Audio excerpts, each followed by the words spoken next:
in a private commercial transaction on behalf of the petitioner.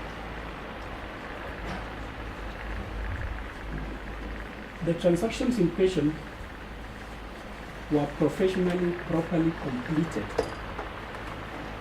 and the transfers of the respective properties were duly registered in the name of the petitioner. Indeed, my Lord, the interested party is an advocate of the High Court of Kenya, duly registered. He has a practice of spanning more than 15 years. In his affidavit, he says that he has worked as an in-house lawyer for a well-known bank, Equity Bank, and is very familiar with the subject transactions, procedures for vetting a client, a customer's creditworthiness in a bank, the process of registration of conveyances, similar to this one, and he carried his instructions above board.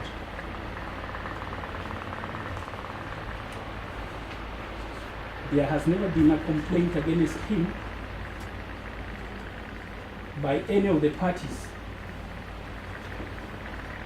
in that relationship, to me, to the bank, his own client, the petitioner,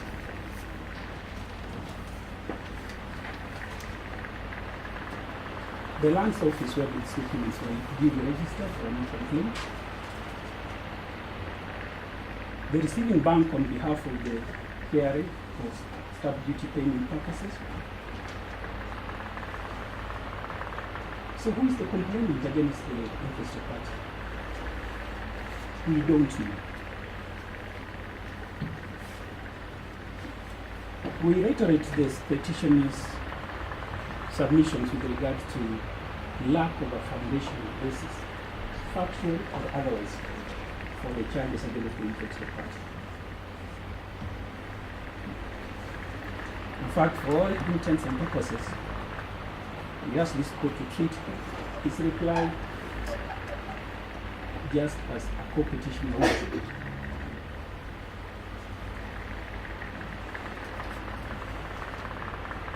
My Lord, the procedure for dealing with all manner of complaints that would constitute professional misconduct or any misconduct by an advocate is very well documented. We have the Advocates Disciplinary Tribunal, there is the Advocates Complaint Commission, which receives complaints and prosecutes complaints against advocates.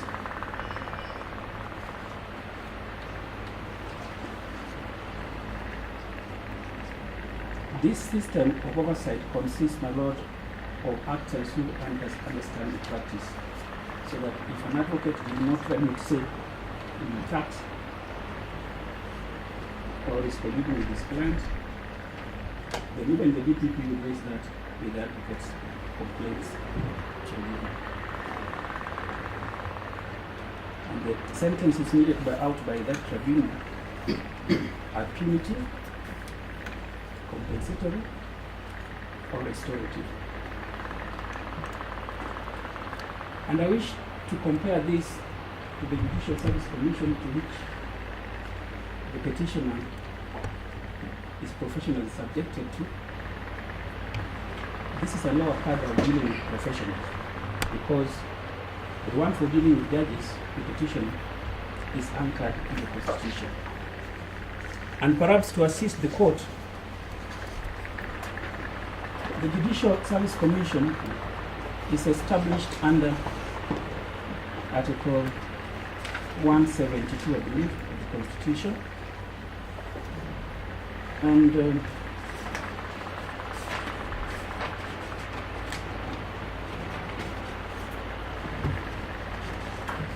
the functions, it's established under Article 171, but the functions and under Article 172, sub-article C. which says one of the functions to appoint, receive complaints against, investigate, and remove from office or otherwise discipline all kind of judicial officers, including the judicial court. My Lord, I would wish the court to put emphasis on the constitutional provision that the only body competent to receive complaints against judges is the Judicial Service Commission. The Constitution does not discriminate whether those complaints are criminal or civil. That is a creation of the DPP. And if you read that together with Article 2 of the Constitution, which for the 18th time I want to read, Article 2, Sub-Article 4. First, Article 1, Sub-Article 1 says this Constitution is the supreme law of the land, binds all persons and all state organs at both levels of government. Any law, Sub-Article 4, including customary law, whether it is criminal law, that is inconsistent with this Constitution is why it extends to the extent is inconsistent. My Lord, what I'm trying to say, because I could see both sides, you are trying to find an answer, why we should first lodge complaints against a judicial officer at the group. It is the Constitution that says so. That says that whether it is criminal, constitutional, not constitutional, customary, the Constitution says that law is inferior. But that is for judges, it is anchored in the Constitution. But for advocates, like the Interested Party, we still have another regime of law which I was looking at, and that is through the Law Society of Kenya, which is a statutory body established under the Law Society Act 2014. So there is no lack of legal provisions that the DCI and DPP would look at in order to make a decision, if there was indeed any factual foundation to make that decision. In fact, even if they had evidence and the good judge and Interested Party had false documents and details they didn't prove, they would still hesitate to arrest, detain, and then charge. In fact, in the affidavit of the Interested Party, he says he was not even informed that he was under arrest, give alone the reason.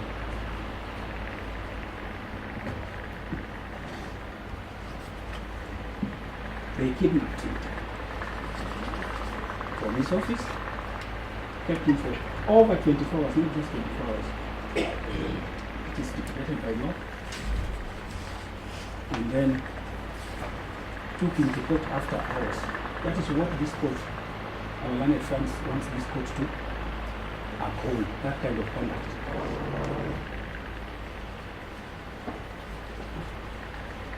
My Lord, in this process, my client's professional capacity was incapacitated, was removed. But he was not only harassed professionally, also personally. So we must see these two distinctions. The professional violations, the intimidations, and the personal violation of the Bill of Rights. Those two dichotomies must be seen separately.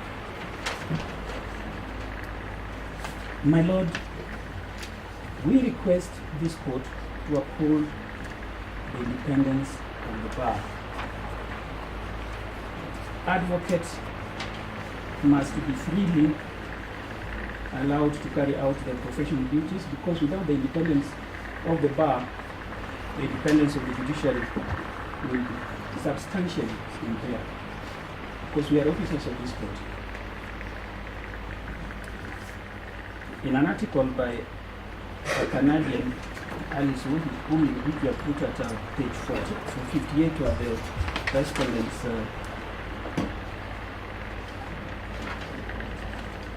the interested parties bundle. Professional independence is the ability to act as an independent, competent, loyal, and fearless advocate on behalf of his client. That is at P58, the first paragraph. My Lord, if an advocate was to fear for his life or for anything, then he is not independent.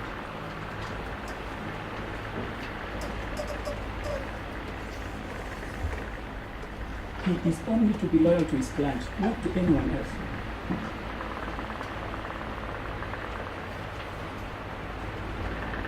The confidentiality between advocates and clients is violated in this matter. For an advocate to release documents he's carrying on behalf of, or anything, even a letter, he needs permission from his client. But on the other side of the fence, the judge's right to have confidential matters of herself with her own advocate were even more violated. Because she was told, you need these documents, she raised. How do you sustain charges of based on such kind of conduct? The proper procedure would be to tell the landlord, you need these documents, you need to talk to you, and then she gives documents, make copies, bind them perhaps, write a letter, say, these are the documents. Then perhaps take her statements, take that of a lawyer, and then perhaps inform her that now we are finished with what we are looking for, and this is what we find. We have to proceed with.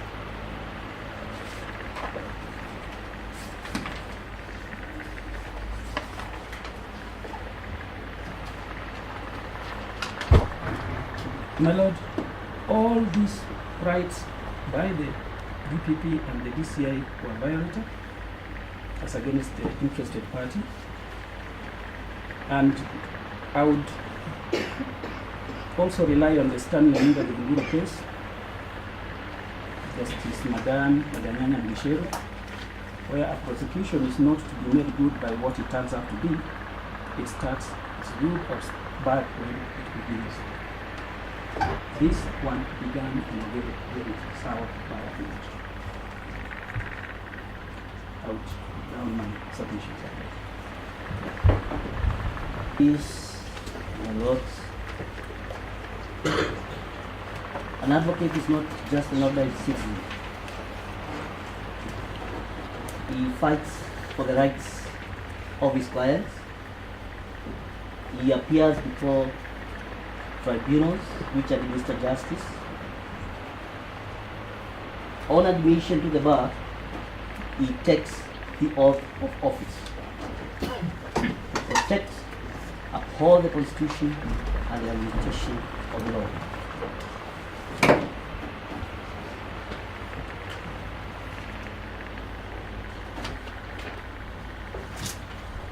My Lord, there is the interested party.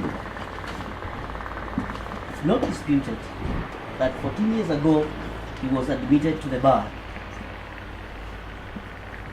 And 10 years down the road, he had the privilege to undo transaction for the petitioner. That is not a right matter. That transaction has already been demonstrated by the petitioner that it was a mere commercial transaction. It is clearly set out in the affidavit of the interested party.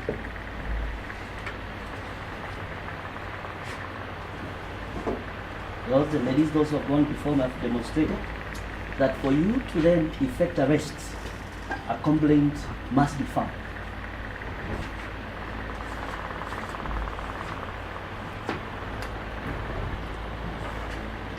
Under Article 157 of the Constitution, that is required.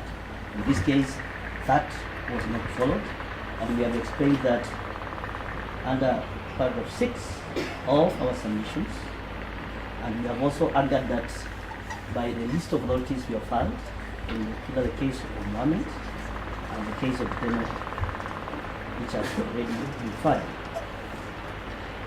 advocate's career is built on reputation. You don't walk into a classroom and the next day you're an advocate. You sit for bar exams. You protect your image by operating within the ethical conduct set out under the LSA Act, the Advocates Act,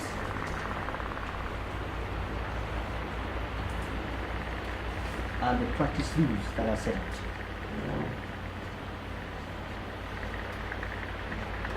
To arrest the interested party without any complaint, either lodged and determined by the advocate's district tribunal that a breach of professional ethics has occurred, an offense has been found, and recommendation for prosecution made by an independent tribunal is abuse of the process and powers stored on the DPP.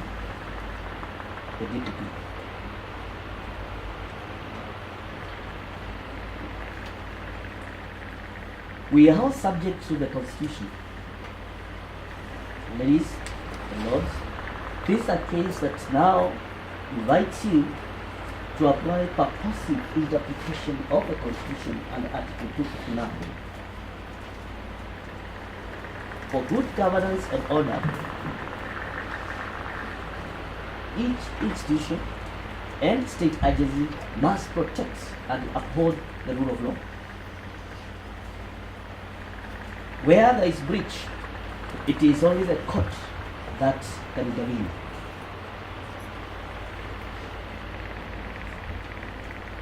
Given the narrative that has been placed before you, I urge you to intervene and protect the interested party from third parties who are declaring his work as an advocate.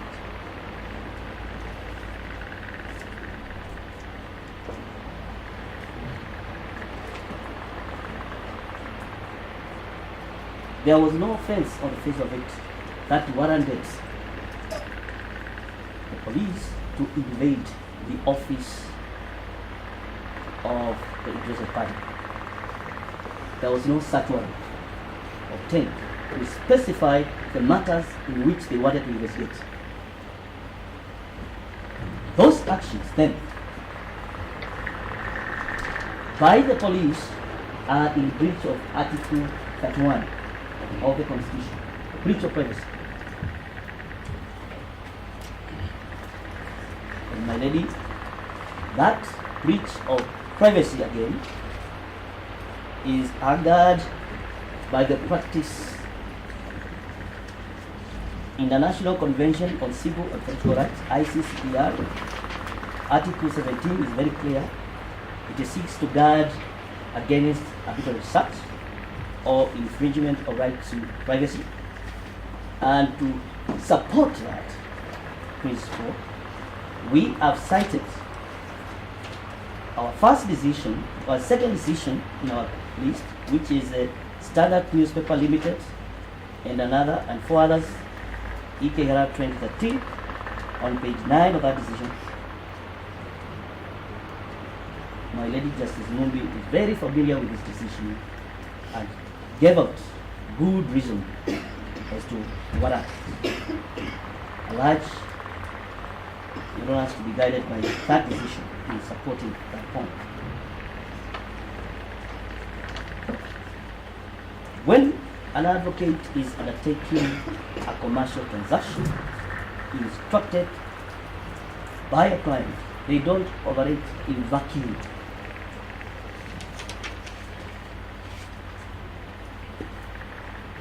They are guided by the practice in conveyancing law,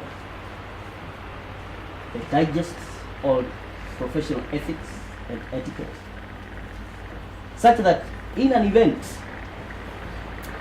you issue a professional undertaking from your law firm, like what happened in our case, then that professional undertaking becomes like a contract. You are bound by it. Lawyers are bound by their word. So is their word in writing. However, should there be a breach, what happens?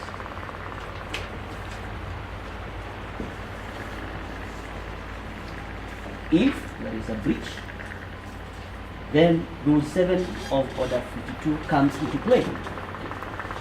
First, the advocate for the other party must call for honor of that professional taking. Then steps are taken to enforce that professional undertaking through the civil procedure rules. This now ties with the point that was brought that where there are available remedies, civil procedure, you do not invoke criminal procedure. Clearly, under this statute, you will not see the DPP, the DCI, the Attorney General being invited to enforce professional taking. The legislators were very clear. A suit must be filed by way of originating summons. So, do I say a charge sheet to enforce a professional taking cannot amount to a suit by way of OS 259 and Article 157 and Chapter 6 of the Constitution. The DPP is under duty to operate within the confines of the law. So is the DCI.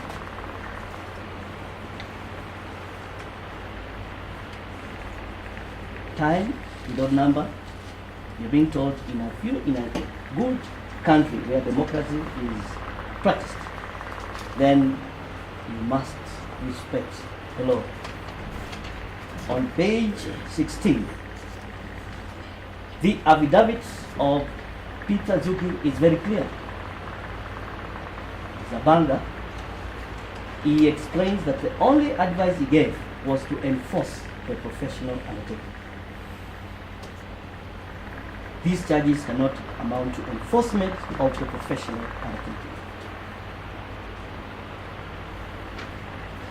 Well, ladies, we don't dispute that the office of the DPP is also independent. However, it is subject to this honorable court's oversight. And the case law that we have used is the one of Republic versus Director of CID and another ex parte Ronald Morara Gisa. That courts can intervene where the powers of the police are not exercised in good faith and where we see that they are geared towards achieving a goal not for justice. And in your time, it's on page 17 of our submissions, I'll ask the court to look at it. The Mohammed Ghulam Hussein case has already been put across that the purpose of the prosecution is public interest in the administration of justice, and the court are duty bound again to protect abuse of power. We have used that case. I will urge my leadership to be guided by the authorities that we have stated. The article from Canada, where we have borrowed a lot in terms of independence of the bar, and to urge you to allow this petition and set the Interested Party free to practice this law. Thank you.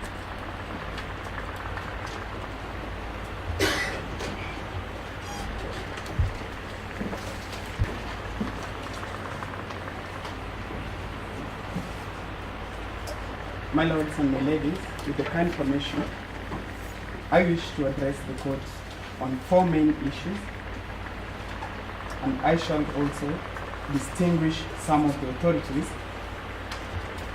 relied upon by the respondents. My name is Ochieng Oginga.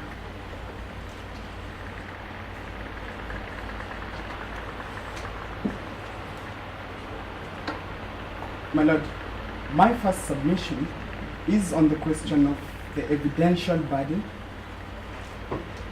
in constitutional petitions.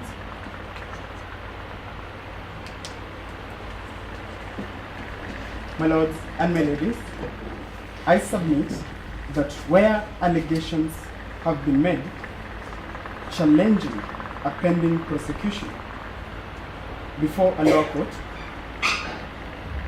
once the petitioner has laid his or her evidence, the burden shifts to the DPP to demonstrate that it is justified in sustaining such a prosecution.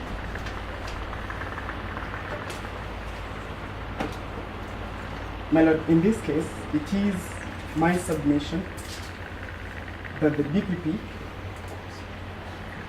has failed to discharge that burden.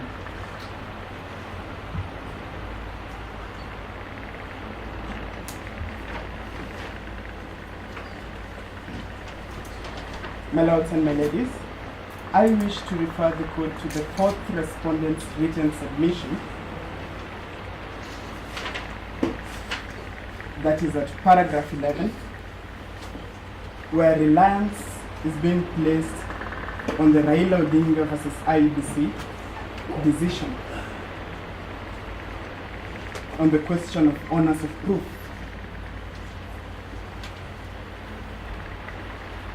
My ladies and my lords, I submit that the Raila Odinga decision is distinguishable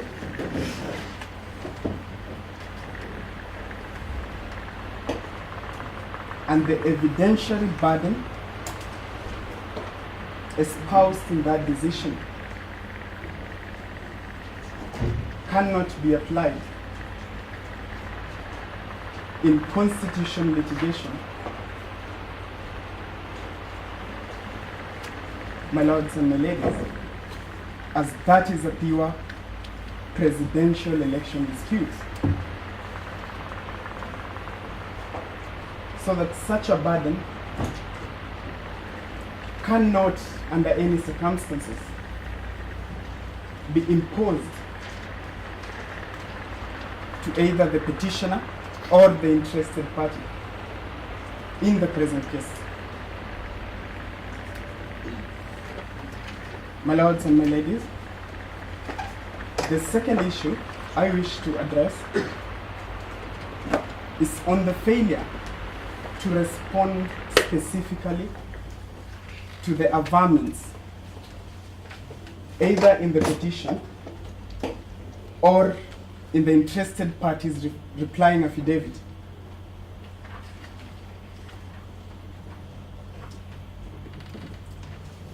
My lord and my ladies, it is my respondents have selectively read and responded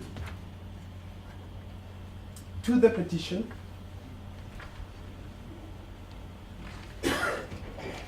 and have deliberately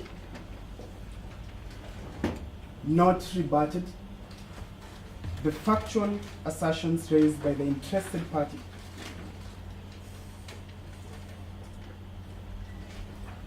My lords and my ladies, in that regard, I wish to invite the court to invoke Rule 28 of the Mutunga Rules.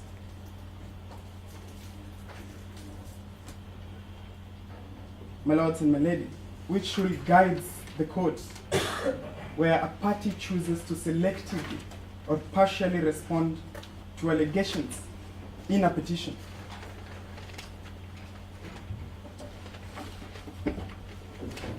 My lords and my ladies, in that context, I further wish to refer the court to the decision in Alfred Nyandeka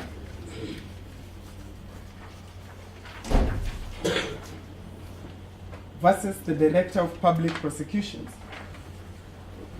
It is a single decision.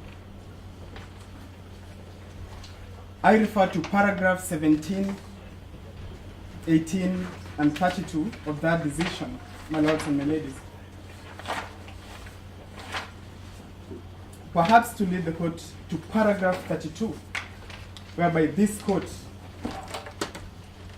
rendered the following position.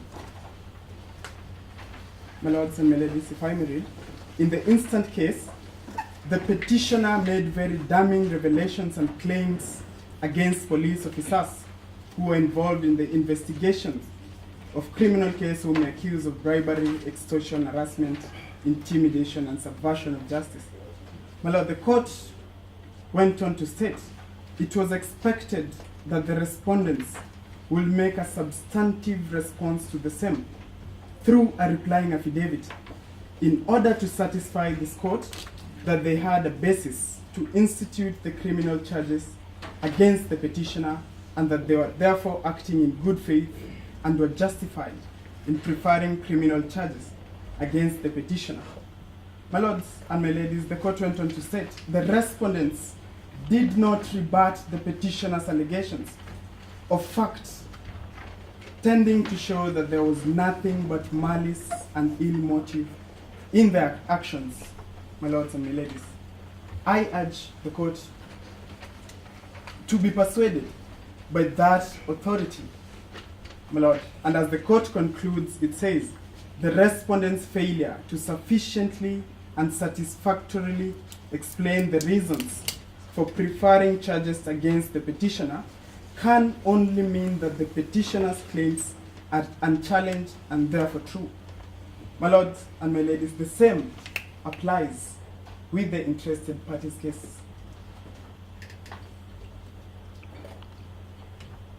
My lord, it is my submission that the burden rested with the DPP to demonstrate that the instant proceedings against the interested party, as an advocate, as an officer of this court, were justified and based on a proper factual and legal foundation.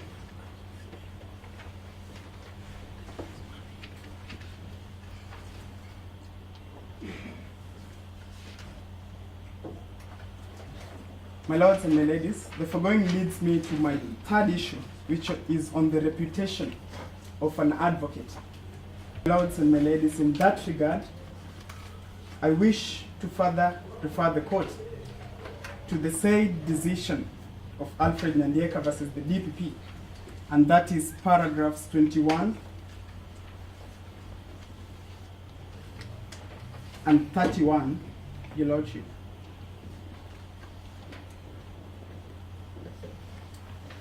My lords, at paragraph 31, the court notes as follows. As I have already stated in this judgment, the petitioner's case is that he is a lawyer of more than 23 years standing. Having practiced law for the same number of years, it therefore goes without saying that the petitioner has built his name and reputation over a long period of time, which reputation may be dented irreparably should he be charged in the intended case before the magistrate court. My lords and my ladies, the court went on to state, as a lawyer, the petitioner's reputation as a custodian of justice is one of his greatest assets and tools of trade. The last thing that should happen to a lawyer of the petitioner's repute and standing is to be charged in a court with any criminal case, not to mention a criminal case involving forgery of client's documents, my lord and my ladies. My lord, so that the same situation applies to the interested party before this honorable court.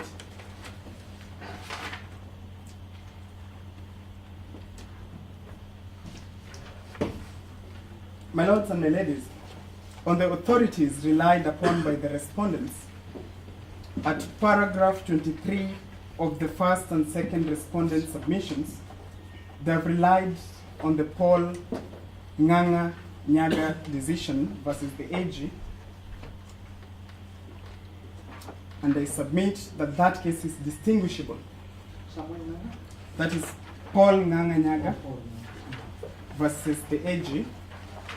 The same is found at paragraph 23 of the first and second respondent submissions.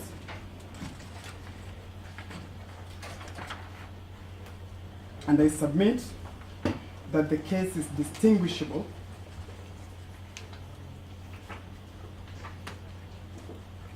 because the dispute in that particular case involved family property and issues to do with succession, which is not the case before this court.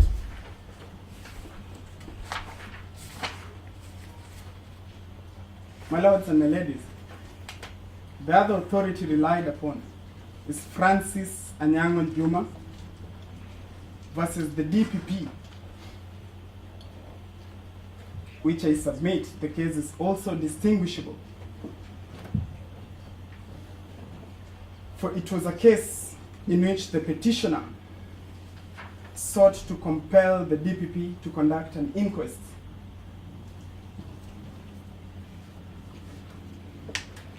into the murder or the death of the petitioner's sister. My lords and my ladies, at paragraph 26, the first and second respondents have further relied on the decision of Judge Joshua Okumu and another versus the Chief Magistrate Court. My lords and my ladies, in that case, the court went on to quash the criminal proceedings.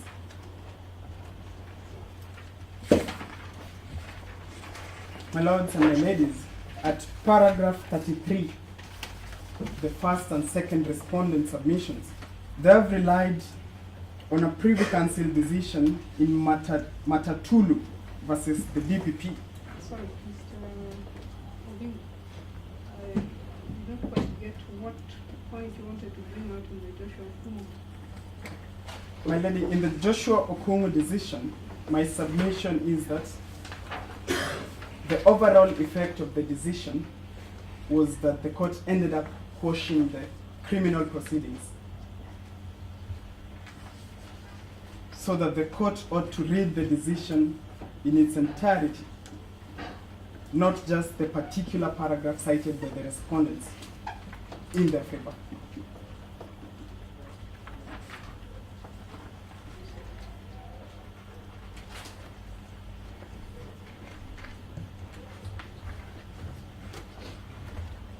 My lords and my ladies, in the Matatulu versus the DPP decision, referred to at paragraph 33 of the first and second respondents' submissions, I wish to submit that the proposition relied upon by the respondents does not apply within the Kenyan context. In light of Article 165 3D,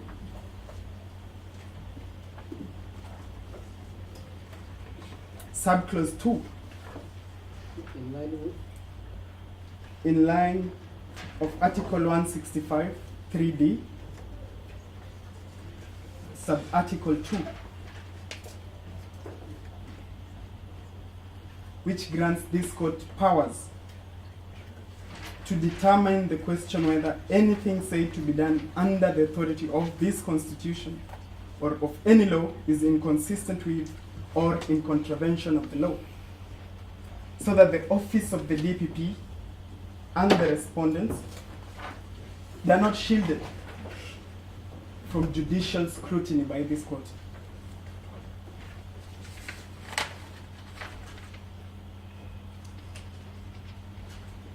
My lord, in the Diamond Hasham Lalji and another versus the AG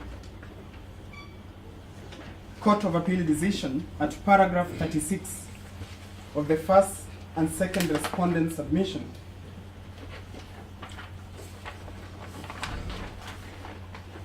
my lord, it is my submission that the court ought to consider the decision in its entirety. And it will be noted that in fact the Court of Appeal went on to quash criminal proceedings in favor of the appellant.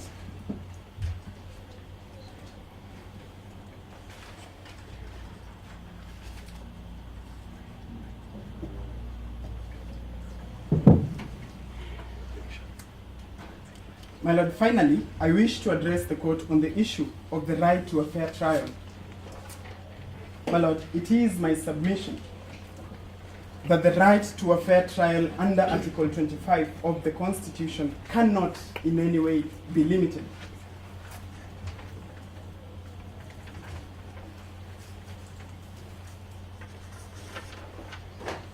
So that where there is a slight intrusion on the right to a fair trial, that in itself compromises the entire criminal process or any intended further prosecution, as in this particular case, Your Lordships and my lady. My Lord, in the Bitangendemo versus DPP case, Your Lordship, this court, while considering the conduct of the DPP, also considered the strategy adopted by the DPP.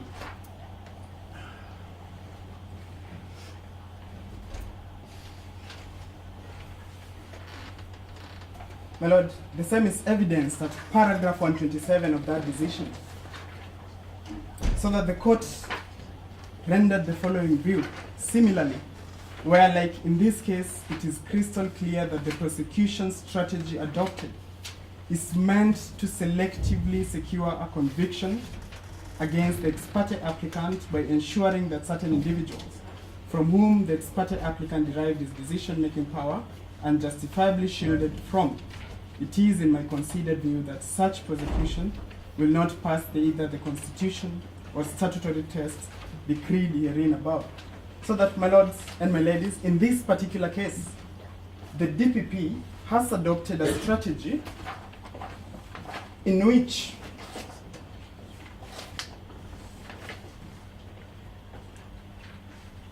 the interested party or the petitioner, none can be a witness to the other.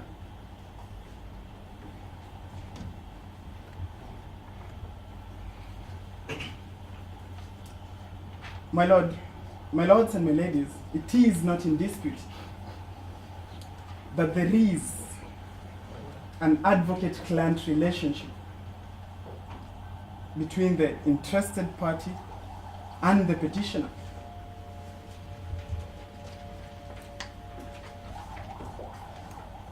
And the engagement is in particular transactions which are now before the trial court.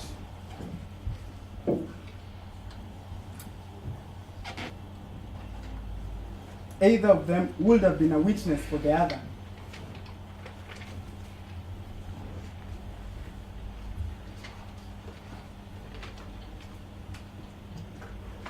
Should there such a need arise. My lord, Article 54 of the Constitution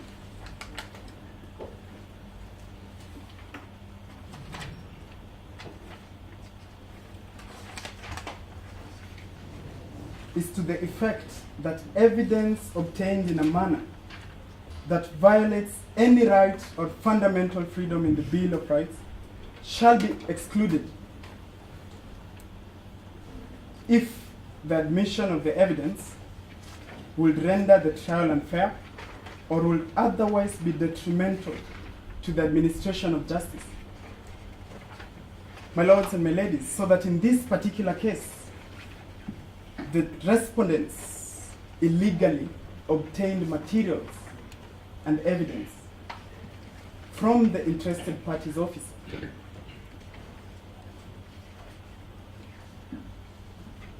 And are now using the same to purport to sustain criminal proceedings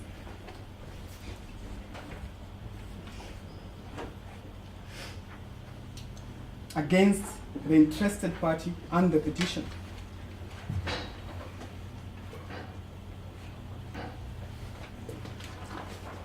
My lords and my ladies,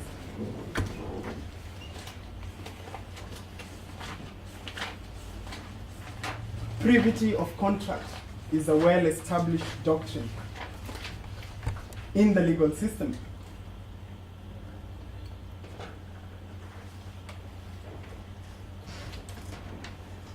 So that as it has been submitted in commercial and contractual relationships, third parties cannot purport to enforce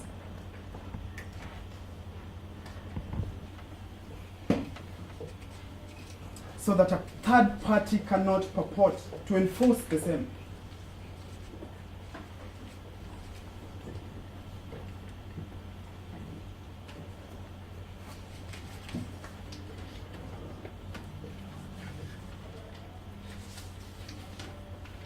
My lord, I submit that a strategy adopted by the DPP meant to secure a conviction by all means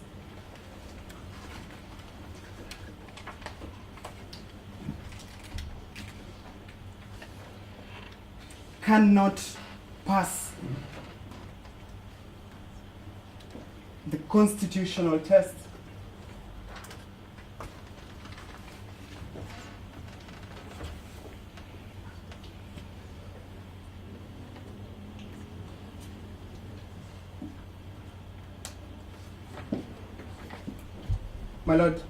My lords and my ladies,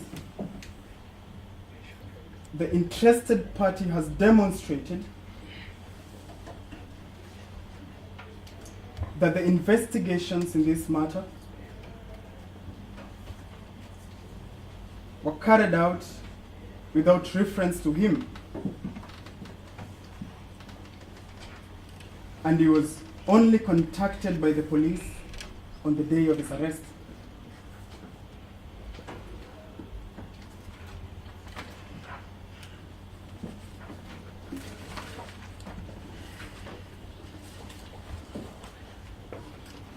Finally, my lords and my ladies, I wish to refer the court to paragraph 69 and 70 of the Diamond Hasham Lalji and another decision.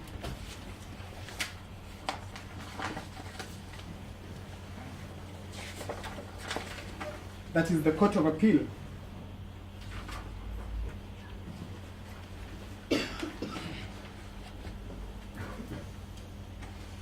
And I wish to state that